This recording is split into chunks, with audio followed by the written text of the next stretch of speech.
See, once it hits 7 o'clock, I'm under your schedule, Gabby, all right? Okay? All right. Regular scheduled planning and zoning commission meeting called to order. Please rise for the pledge of allegiance. I pledge allegiance to the flag of the United States of America, to the republic for which it stands, one nation, under God, indivisible, with liberty and justice for all. All righty, thank you very much. Please be seated. I don't know if we have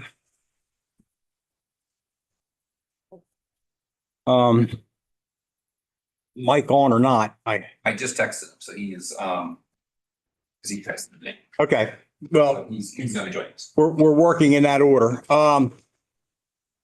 So the first item is the minutes, because are we changing anything on the agenda? The only thing I would request is that, the first item, the Thomas England half, I would like to switch that because they are actually present and I will be discussing with you the Thomas England. Okay, Okay, all right, he so provided an update to me. another one. He did, yes. Okay, well, I can't wait to see A become B.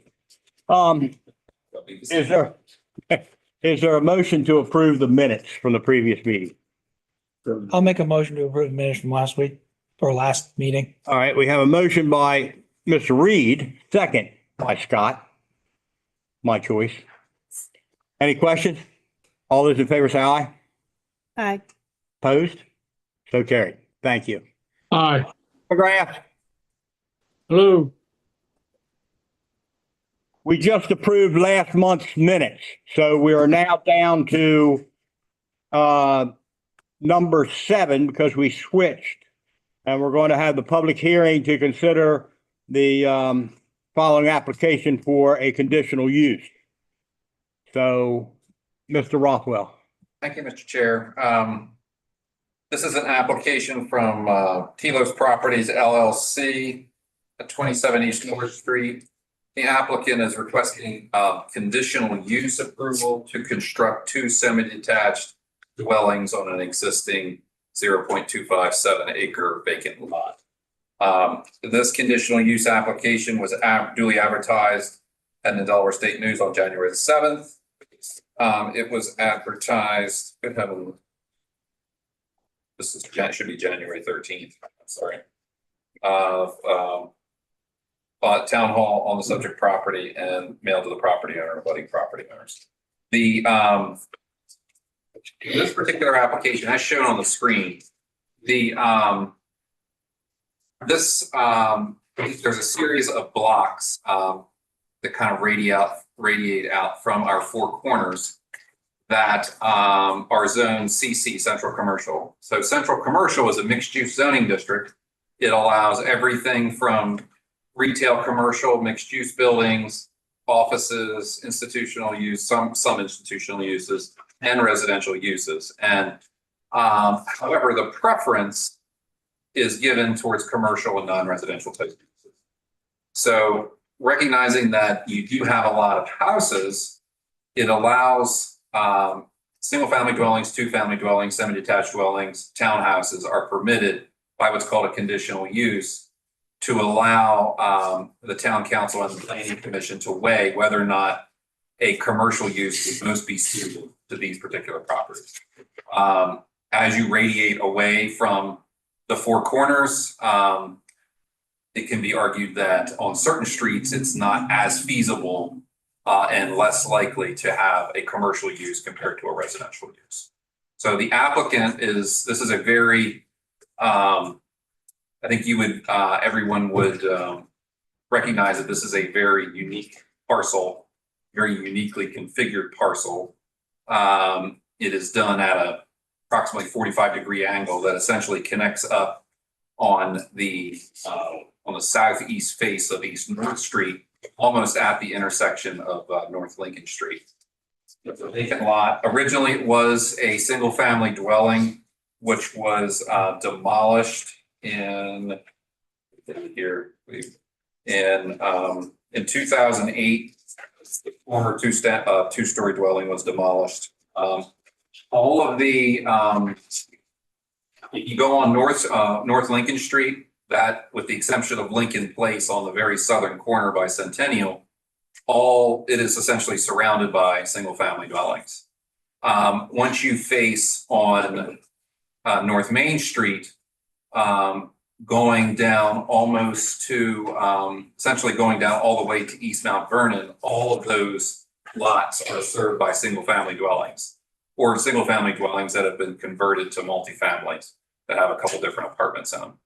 So in terms of making a determination whether or not something is best suited for commercial use, this is not on Main Street. This is not on Commerce Street. Those are the two primary streets where I think most people would recognize that a commercial use would best be suited for. Prior to the applicant purchasing the property, I did get a couple of questions about a couple of interests about putting a commercial or a mixed-use building on the property. They chose not to move forward. I think based more primarily on the configuration of the property. It's a relatively small property with a very odd configuration. What the applicant is proposing, so this is the aerial imagery, of course, showing the single-family dwellings on both Lincoln Street and on North Main Street. The applicant is proposing that this approximately quarter-acre lot be subdivided into to accommodate what's called a semi-detached or essentially a twin or duplex dwelling. Given the configuration of the lot, staff agrees that this is likely the best use for this particular vacant parcel and similar to what was there previously. So with that, now any new dwelling is required to adhere to the Planned Village Community bulk standards. So the Planned Village Community bulk standards require that dwellings have a minimum setback of 10 feet and a maximum of 20.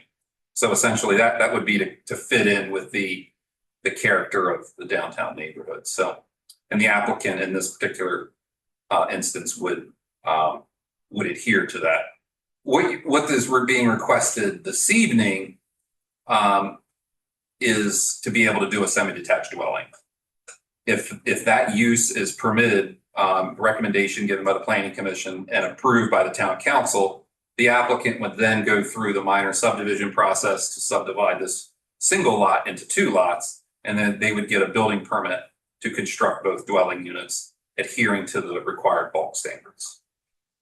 So does any of the Planning Commission members have a question about the application? Anybody, any commissioner? No, I'd like to make a comment, and that is thank you for putting driveways in and not requesting off-street parking. You know, Mr. McGrath? Yeah, no, it looks good to me. Okay, thank you very much. Anything else you'd like to add? No.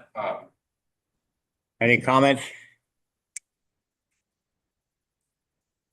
I don't have any comments. I didn't know if you were looking at me or you looking at. I'll look at, do you got anything? You can give a speech. No, Like, no. Did he do okay? he did great. All right, I'd hire him. you're ready. Well, don't push it. We're not ready to get rid of him. Is the problem here. So he covered what you needed to have covered and you guys feel comfortable with what's proposed. Okay. Because we're not really talking about adding anything. Yes, you're up. Have any concerns come in from neighboring property owners? Anything from post? No, I have received, I received 2 letters of support today, actually, which I was going to read into the record if Sure. you'd like me to. Just enter them into the record if they're, Okay. if they're. 2 letters of support. Thank you. So, Okay.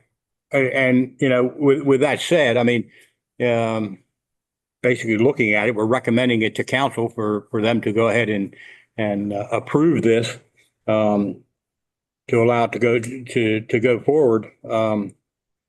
So actually, I feel personally myself, just to say, it's a lot better use of it than it would be a commercial use for that neighborhood. So we want to keep it moving so it gets done quickly.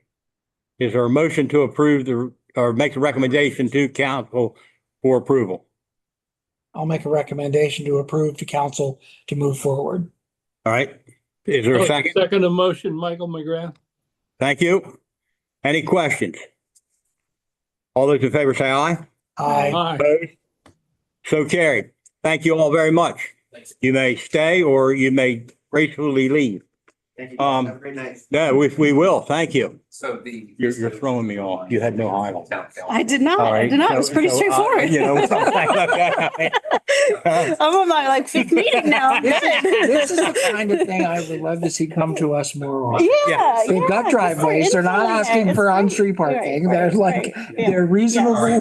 you know. It's all And set the back. sad part about it Great, is yeah. that lot Mhm. is one that is part of our downtown on that Mhm. side is not square. Yeah. You know, none of Really those, weird. Such an yeah, they're, awkward- they're straight. Yeah, Yeah. Alrighty, you never know what you're gonna find in downtown. I want to thank It's our historic you all for character. that. The next item is a discussion, previously approved Thomas England House mixed use. Yes, and Rockwell. I'm gonna try to keep Mike Reed's blood pressure down to a. Too late. So as you may remember, this went to planning commission in 2019, and got final approval in January of 2021. Liborio 3, which is in Lou Ramuno, there's approximately 3.3 acre parcel that was combined to, as shown here on this exhibit, for two 3-story mixed-use buildings. They were going to keep the existing Papa John's building, no gas station. And then behind the two mixed-use buildings was going to be a 3-story, 24-unit apartment building. Last year, they came forward and they did all the site work. They essentially put the parking lot in, as I'm sure you all have been by this site. They've put in the sidewalks, they've put in the curbing, they've put in the parking lot. In a couple months ago, I want to say about 2 months ago, it was right around Thanksgiving, they got approval to put in the 24-unit, 3-story apartment building to the rear, as dictated in the plan. However, a little over a month ago, I received, rather than a 3-story mixed-use building, they provided they proposed doing 2 1-story commercial retail buildings similar, well, essentially at this design, 2 identical buildings. I sent this to you all and you all expressed frustration and requested that Lee and Lou Ramuno come and speak in person with their engineer about that you would like to see a mixed-use building. Since that time, they were going to come in December and they had something came up and they had a meeting come up and they couldn't make it. So in the interim, what they did do, and this was included in your packet, they came up with a design for a 3-story mixed-use building. The bottom would front US 13. The top would be facing towards the back of the site, towards the apartment building. So it would include a brick storefront on the first floor, and it would be hardy plank on the second and third floor with, kind of broken up every so many feet. The applicant, when I spoke to Lou Ramuno on yesterday, he said he will move forward with this design for one of the buildings right now. And then he will make a determination whether or not he wants to build another one on down the line. And if he wants to do something different, he is under the understanding that he would have to come to the planning commission to explain himself and provide an explanation as to why he's building something substantially different than what he was presented and built. That he presented and was approved for. So do you have any questions? But this is what he, when I spoke to him on the phone yesterday, he said he would be applying for a building permit for one at this time. So essentially the southern, if you go back. So the bottom 3-story mixed use building, he would be applying for a building permit immediately. And then he would revisit the second one at a later date. So he asked not to, and he's in Florida. Okay, questions? I saw you were very, very polite. Yes, very I don't want polite. to interrupt him. He's on the roll. If he comes back to build the northern site, would that be anything under the sun, or do we get to say we prefer one design or the So other? so the design of the building is something that is reviewed and approved by staff. However, if he comes back with a design for a 3-story mixed-use building and it meets the design requirements of the underlying zoning district, it will not come back before you. Okay. However, at your request, based upon the discussions that from the email that came out, if he comes back and says, I want to do a 1-story, then we can request that he come and give an explanation. Mhm. But if he decides that he's going to apply for a 3-story building, then we can, that's not going to trigger any review by you. I have just a question, maybe just my ignorance. He's proposing apartments or whatever you want to call them, condos above the retail Apartments. space, Yeah. apartments above the retail Rental. space. Yeah. Is that a restriction to say, because he says he's going to build apartments, but then he makes second floor retail space. He would not be permitted. He's not permitted. Okay. That would not be permitted. Okay. He cannot do the Sheraton option. Okay, thank you. I forgot I built 3 extra stories. So, Mr. Chairman, Yes, Mr. McGrath. I just have a couple comments about this whole thing. First off, within the constraints of the design that's approved and so on, there are possibilities of variations. We know that, and that's, in other contexts, we've learned that, and this is another example. But my point with the developer would be 2 points. One is that this planning commission reviews and approves plans with the main focus of our interest is representing the public's interest. The interest of the community is represented in the policies and the ordinances, which we've in some cases developed and approved, and the town council has approved as being the framework. And so when we see plans that tend to fulfill those objectives, those goals, we look upon them favorably. Sometimes we have technical problems. Sometimes they don't meet the code and they have to be changed. Other times, developers are given quite a bit of flexibility within the code after the plan's approved even. My second point, though, is that developers have a vested interest in 2 ways. One, they have an interest in the community because that's where they're going to market their product, right? They can't produce products that are, not wanted in that community, or they're not going to succeed. And I don't mean from a statutory standpoint, but, from a salability standpoint. But it also means that they are living in the context, their business, and these people do a lot of business in our town. So they should be very interested in keeping a good relationship with the town government and this planning and zoning commission, because in the long haul, it's going to benefit them. And if they, will listen from time to time to what our thoughts and analysis are about the demands for housing in the community, they will prosper along with the town.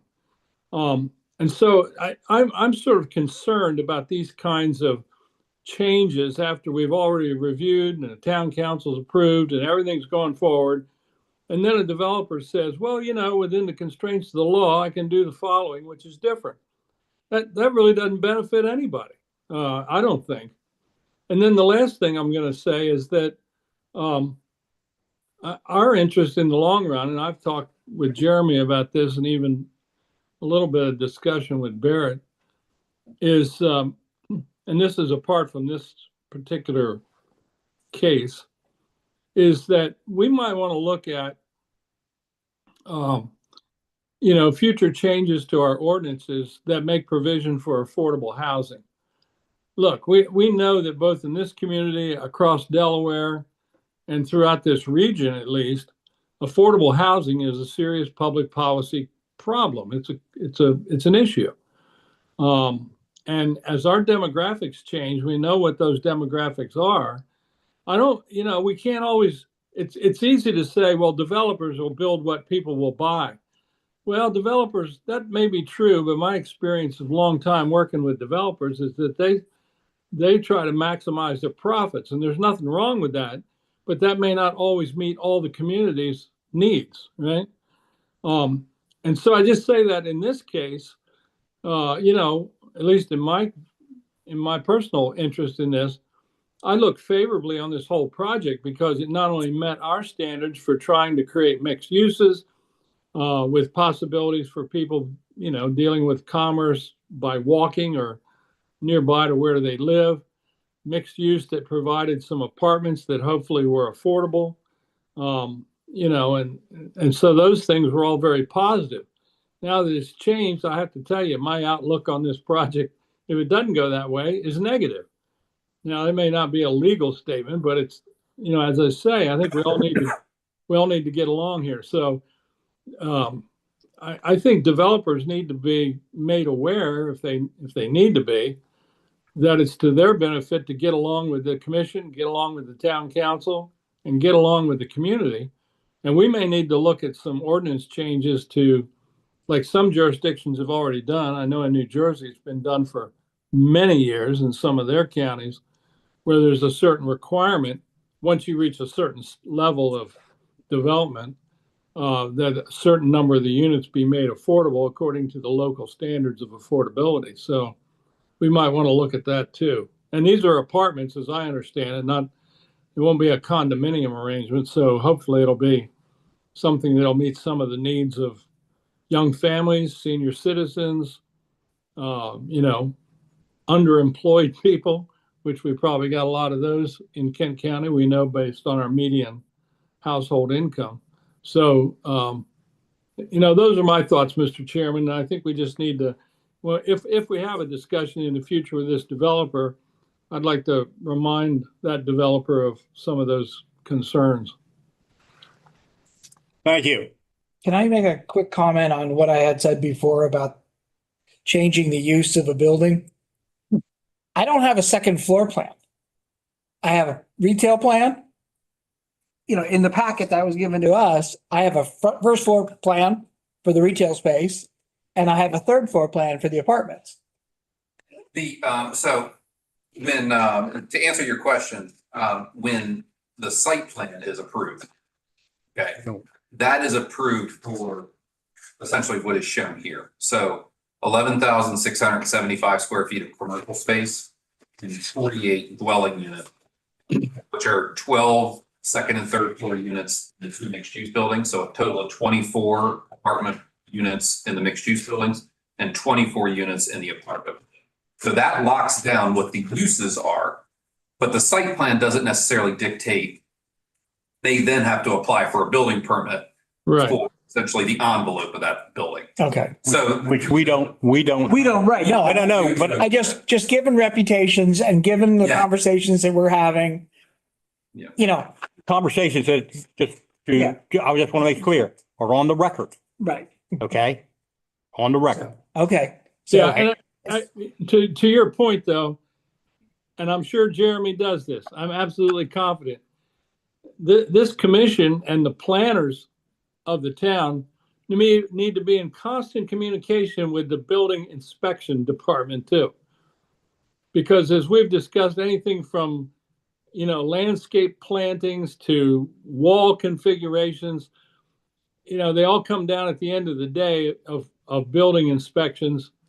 And a lot of these details, we'll never see until there's a sudden blow up and it has to go to a variance hearing or, some other untoward event.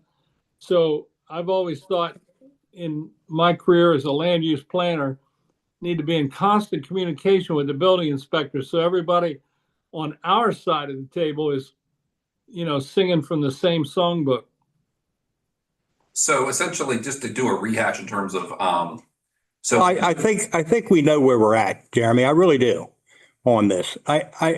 I just think from the standpoint of, I don't want it going much further than you're all getting ready into a workshop thing where the whole purpose behind this was the developer would come to us this evening to have explained to us why he was changing what this commission had approved.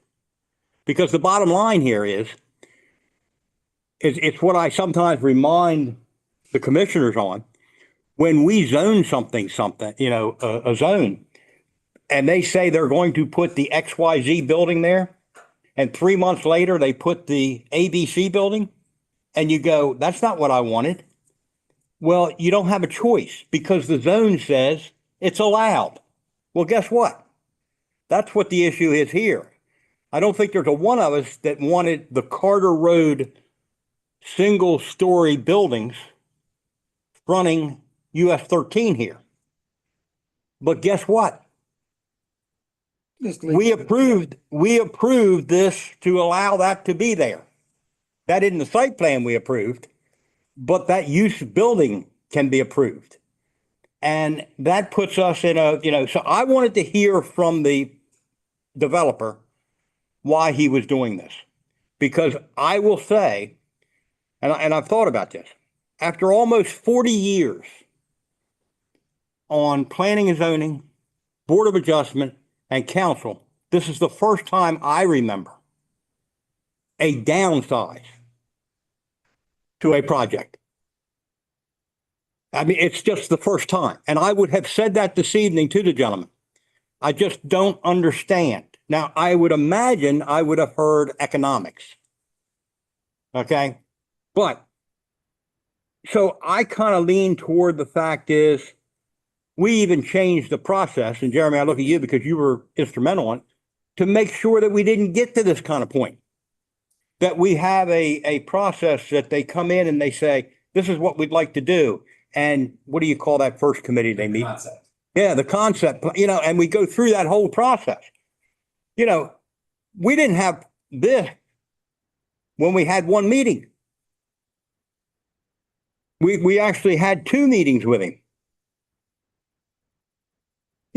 So I'm not saying that he did anything, but I just wanted to understand. That being said, Scott, you bring up something very valid. Mike brings up something very valid. And it's something that I would like to see, that if his commissioners would like to see our attorney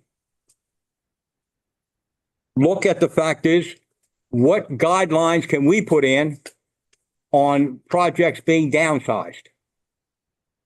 And I'm not saying, we're going to change, because again, once we approve this, Jeremy's world is the one that says, oh yes, the facade of the building meets our standards.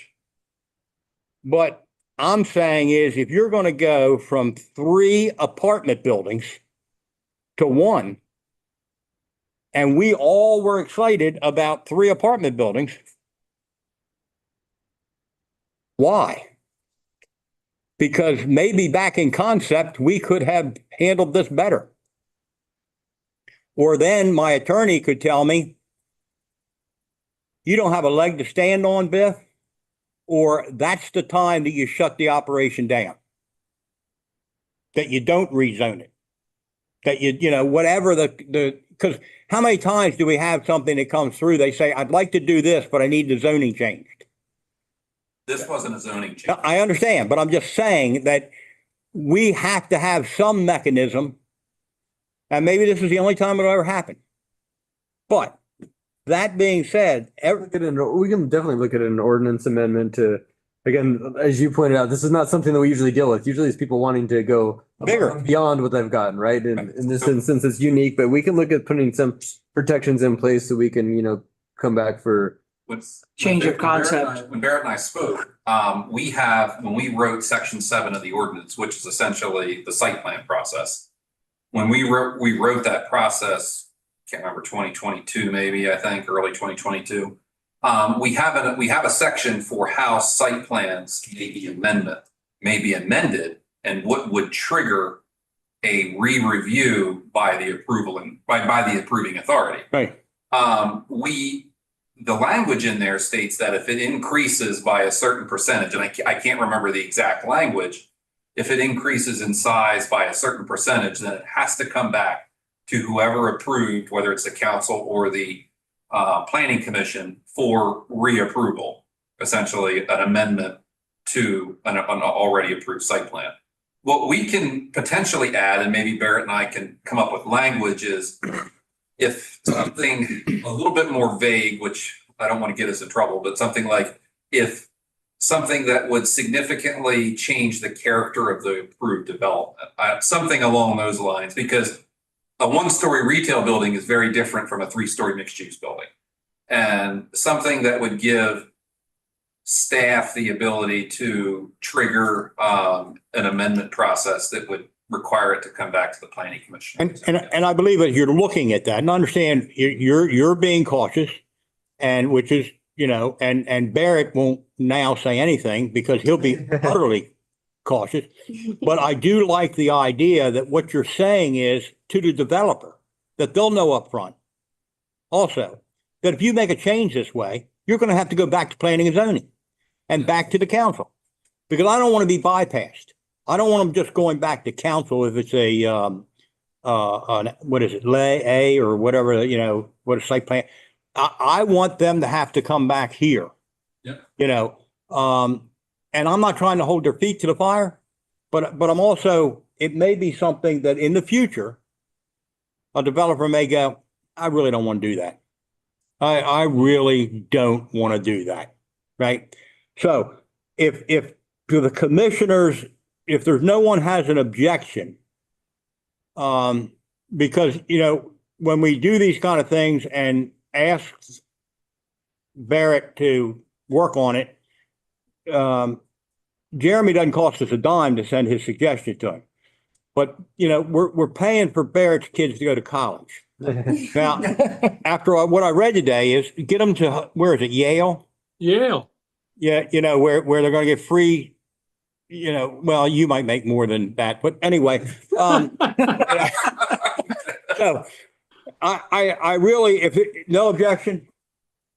Okay, thank you very much, Jeremy. I do appreciate, Yeah, sure. you know, no, and I understand the position that you were put in is not fair to yourself or any staff member, because basically, as you all are well aware, he could have just approved it.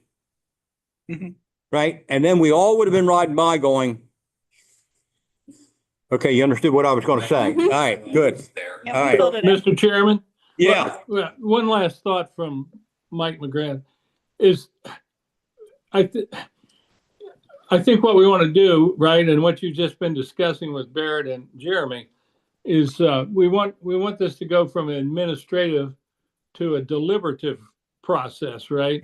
Yep. And to a vote of some kind. And I always think in those kind of things, this is something, a comment to Barrett. I mean, there may be justifications. I mean, sometimes these guys come in and say, oh, the economics wasn't right. And they never explain what the hell they're talking about, right?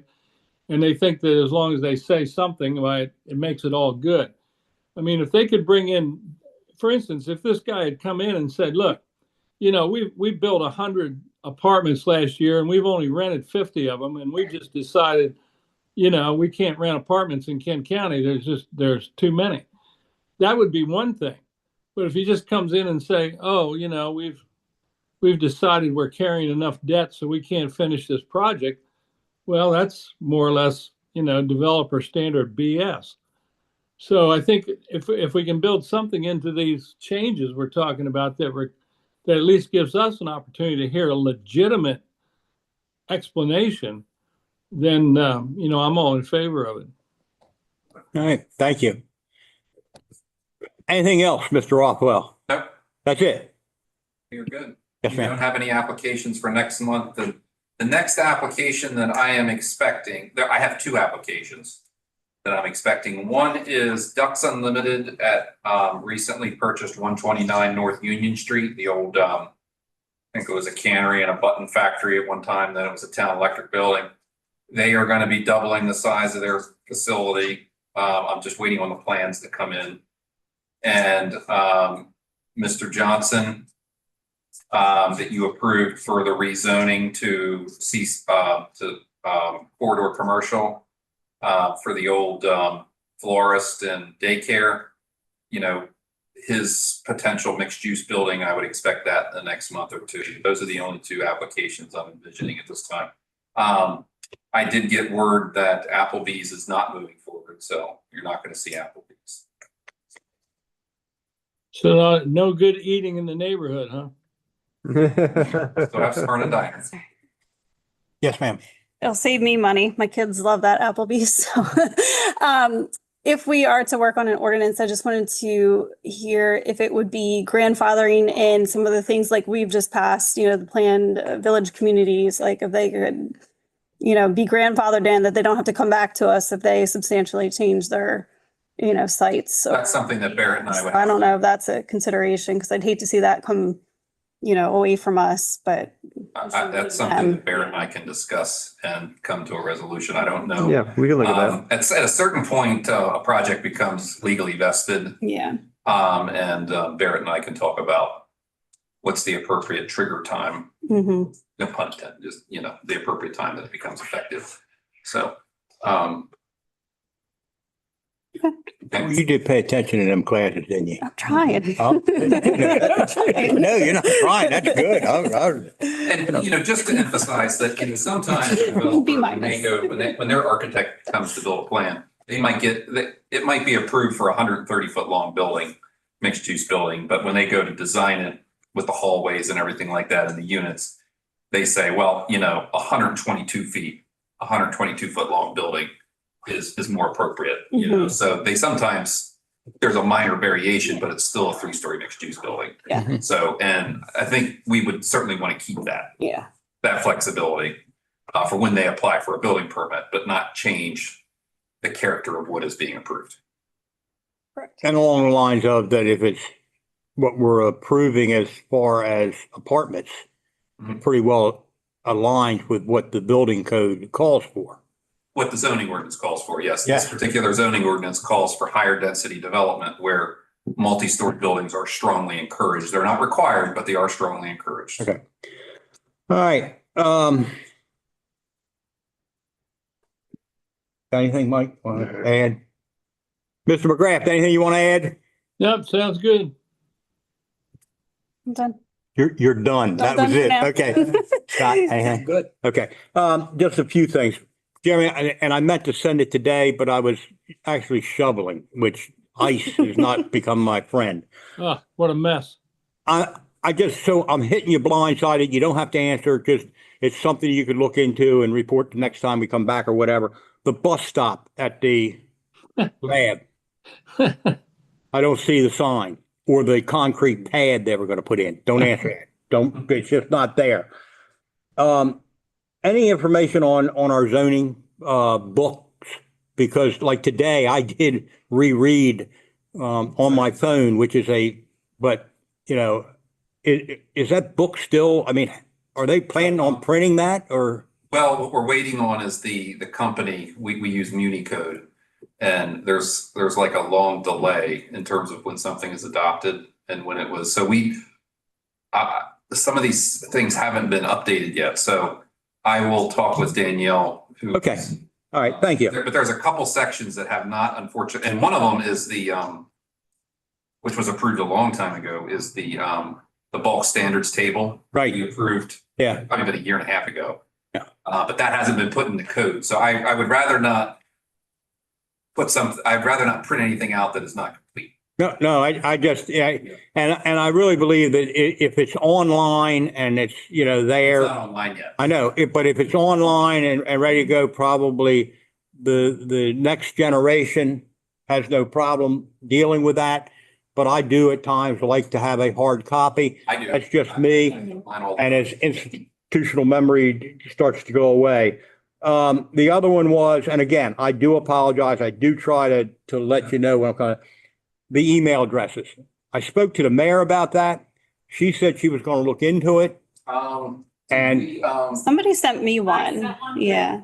To Kelly to see Yeah. if it works. Okay, let me try it out because I haven't done that yet. I saw that was approved for Kelly. But I Yes. think I may have at our whatever next meeting we have, I may have our IT manager come and either I will have him send instructions out to all Okay. the members, or I can have him come to a meeting to walk you through how to set it up. Okay, That might be all good. right. Whatever would you prefer him to come in person or would you just have him? Just a letter, just a. Send the information out to us when we're ready to go. Yeah. And those of us that are incompetent and can't do it, we'll meet with him and go from there. A better shot on that. Thank you, Gabby, for writing that down. Did you write the incompetent part or just the whole thing? Okay. And the last thing is, and this is for you. Besides all the good work you do, don't give me that look like that, is we have to every year, I was reading today, so you created this problem, all right, by educating me. We have to elect a chairman and vice chairman every year.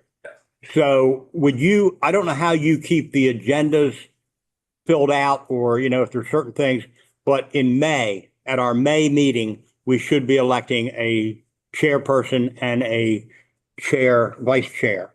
So I would ask that just be added on there so it doesn't slip through the cracks. Okay. Anybody else have anything? Kathy down there, you got anything to say? No. Okay, all right. Without objection, this meeting is adjourned. Thank you. Thanks, everybody. See ya. Everybody dug out? Yes, Commerce Street, they shut my street down today.